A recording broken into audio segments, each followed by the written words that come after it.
Hello, this is John again, and this is Diego. So now we are in the part 2 of unboxing the Naruhoshi shaker. So the tools that you need, of course, you need the power screw, and scissor, and a tape, and screwdriver. So the first one is, let's remove the plastic. Okay, remove the plastic. So just cut it out.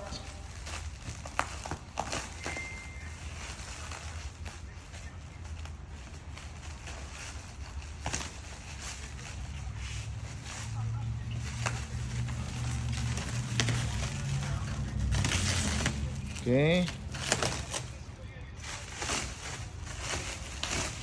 And this is the first unit right now that we are trying to build. And this one is 110 volts. So we're trying to make it like the power consumption. We reduce the power consumption like a heat press. So we're testing this right now, because this one,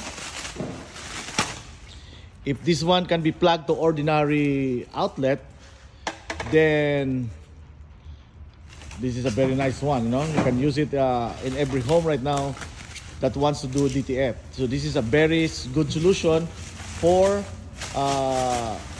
DTF transfer. All right, it looks pretty now. Then the second one is inside of it.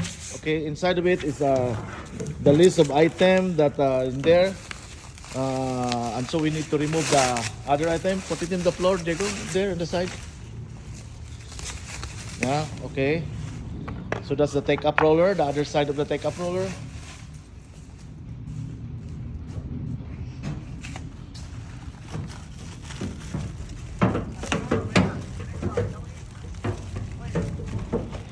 So you just need to have the time to remove it. Don't force it. Just wiggle it where to remove it. If they're able to get in, then we're able to get out. So that's the take-up roller. So the take-up roller will tell you what voltage is the shaker, because we mark it here.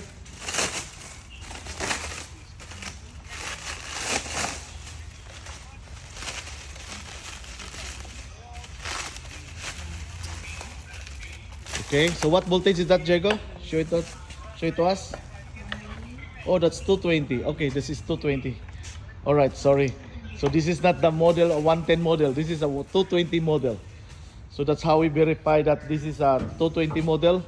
But we are developing a new design right now, which is a 110, and we will be testing it soon, which is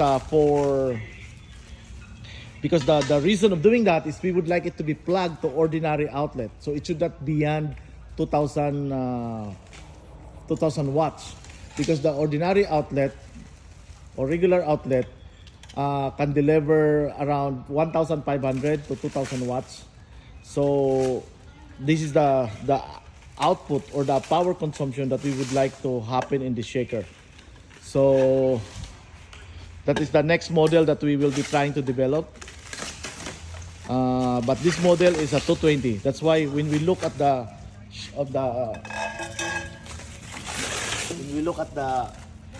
take-up roller there, the marking there is 220 volts. You can see it like this. This is 220 volts. Okay. So the second one, you get the take-up roller. This is the holder for the take-up roller. That is the metal that will hold it. And that one is this one I think is for the reflector. Okay. So we will prepare it.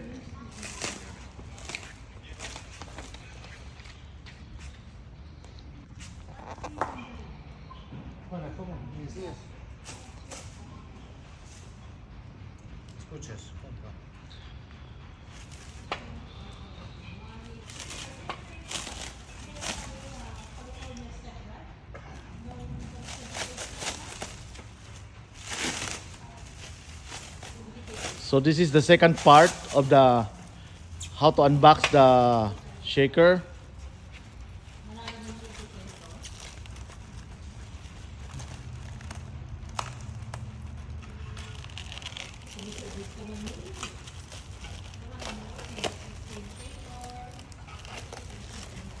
So this one, we would like to sell the shaker worldwide right now with our design.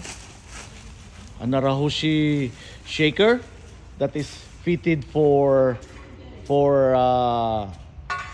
fitted for the Naruhoshi printers. So these are the, I will show to you while Diego is unboxing those things.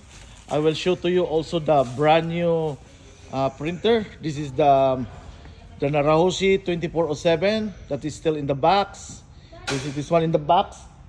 So we will put it together and make it. This is like, as I told you, this is a brand new printer. So still in the box, it's still in the crate. Then we will do that too to make it a 24/7. So while waiting for this, we will show you the pictures, the button. So this is the power button. This is the extra boost heat. This is the controller for the heater here in the, because this one is like this. So okay, let me, okay. So this one is for the, there's a heat here that would preheat the printed film so that it will dry out before it will hit the powder. So this is the controller, this is the heat, and this is for this is the power on and up and down for the temperature. This is for the shaking, what's the speed of the shaking, and this one is for the powder drop, like what is the speed of those things. This is the motor here, okay?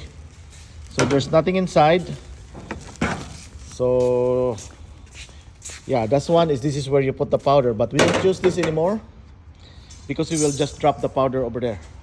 So the main pictures of this is you cannot buy this from somebody else because this one is designed by Naruhoshi.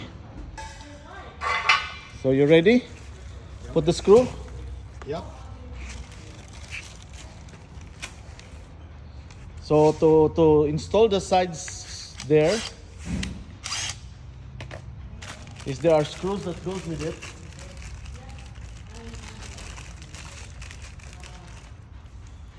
Okay,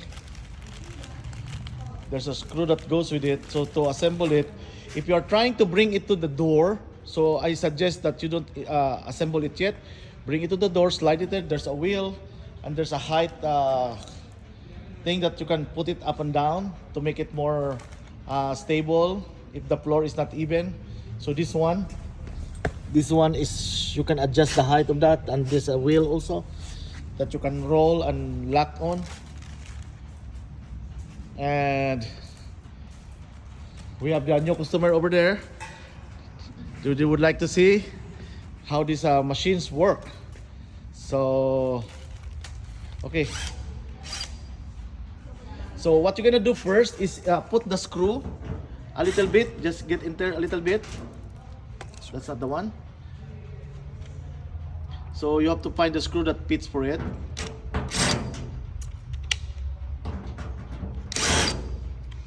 Still small?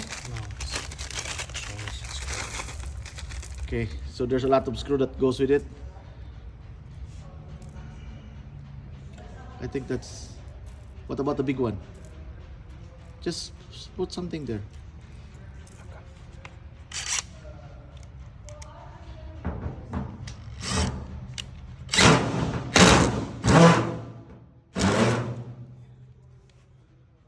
Uh-oh.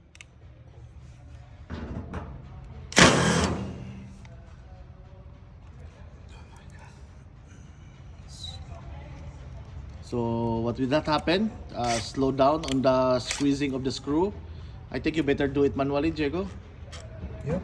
Because with that you're gonna force it, and so it will destroy the thread. So just do it manually for now. So just put in the other screw. No, not one, not that one. No. So that's what happened. If you squeeze it too much, then you might destroy the thread. So just do the other thing. So find the right thread. Okay. So I think we suggest to do it manually for now. Once it get in, it's okay to put the screw there. Okay.